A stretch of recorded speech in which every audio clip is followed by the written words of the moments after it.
O discípulo pergunta ao seu mestre: qual a diferença, mestre, entre o político quando é candidato e depois que se elege? Bom dia, Eudes. Bom dia, ouvintes do Jornal da Mix. Eu pergunto a você, na sua opinião, qual a diferença entre o político quando é candidato e depois que foi eleito? Na eleição do ano passado, em um dos debates para mostrar que era diferente de Bolsonaro, o então candidato Luiz Inácio Lula da Silva, criticando seu oponente sobre as indicações ao Supremo Tribunal Federal, disse o seguinte: não é prudente, não é democrático um presidente da República querer ter os ministros da Suprema Corte como amigos. Você não indica o ministro da Suprema Corte para ele votar favorável a você ou te beneficiar. Os ministros da Suprema Corte têm que ter currículo. As pessoas têm que ter história, têm que ter biografia. E essa gente tem que fazer o que precisa ser feito. E eu tenho orgulho, porque foi os ministros que eu indiquei que votaram Célula Tronco, votaram Raposa Serra do Sol, votaram a União Civil. Ou seja, foram pessoas que tiveram uma postura de dignidade. Sinceramente, eu estou convencido que tentar mexer a Suprema Corte para colocar amigo, para colocar companheiro, para colocar partidário, é um atraso, é um retrocesso que a República Brasileira já conhece muito bem. E eu sou contra. Eu acho que a gente pode discutir no futuro, se tiver uma nova Constituinte, sabe, quem sabe ter mandato ou não, quem sabe as pessoas ter uma limitação maior. Mas eu acho que a Suprema Corte tem que ser escolhida por competência, por currículo e não por amizade. E Lula foi eleito, assumiu a presidência. Chegou o momento dele indicar ao Supremo aquele que substituirá Ricardo Lewandowski, que se aposentou em abril. Tomando por base a sua fala no debate, você, ouvinte desse comentário, jamais poderia imaginar que Cristiano Zanin, advogado de Lula no processo da Lava Jato, poderia ser indicado.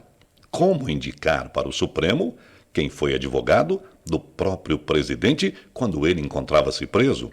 Fica difícil, principalmente depois do que ele disse no debate. Porém, não estamos diante da mesma pessoa. Aquele foi o Lula candidato. Agora temos outro personagem, o Lula presidente. Há 10 dias eu dizia aqui na minha participação no Jornal da Mix que o presidente Lula tinha até já feito comunicado junto aos ministros do Supremo que seria Zanin. E não deu outra. Lula indicou e nem precisou passar óleo de peroba. A terceira coisa, o Zanin. Você já esperava que eu indicasse o Zanin? Eu acho que todo mundo esperava que eu fosse indicar o Zanin, não só pelo papel que ele teve na minha defesa, mas simplesmente porque eu acho que o Zanin se transformará num grande ministro da Suprema Corte desse país.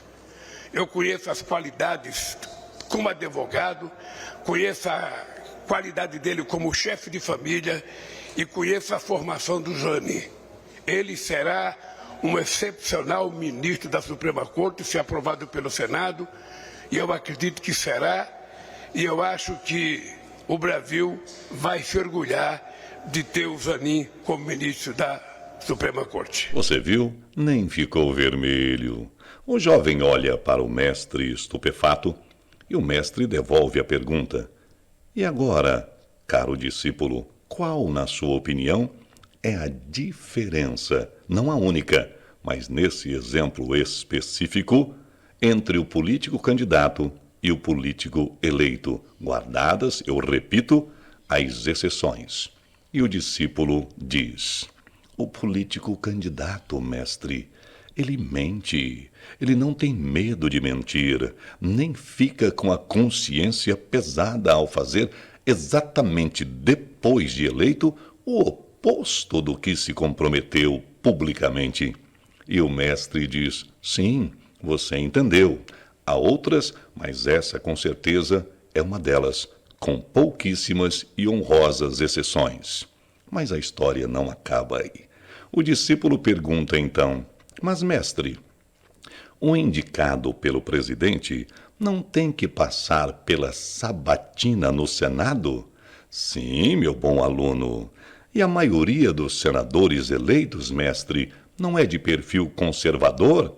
E sabem que Lula prometeu exatamente o contrário do que está fazendo? Sim, meu bom aluno. Então estou feliz, mestre, porque com certeza haverá coerência. Os conservadores do Congresso vão barrar essa indicação. Não é? E o mestre diz de novo: você mostra, meu bom aluno, a sua ingenuidade. Eles disseram na campanha que são conservadores, que são honestos, sérios, de verdade. Porém, nós vamos saber agora quem são os mentirosos e os não mentirosos conservadores na hora da votação para a aprovação. Mas não se iluda muito. A maior decepção do eleitor conservador não será com a mentira de Lula, mas com a ingenuidade deles próprios que creram que os seus senadores conservadores não mentem. Zanin passará. Para você, Eudes, e para toda a audiência do Jornal da Mix, um abraço de verdade e até amanhã.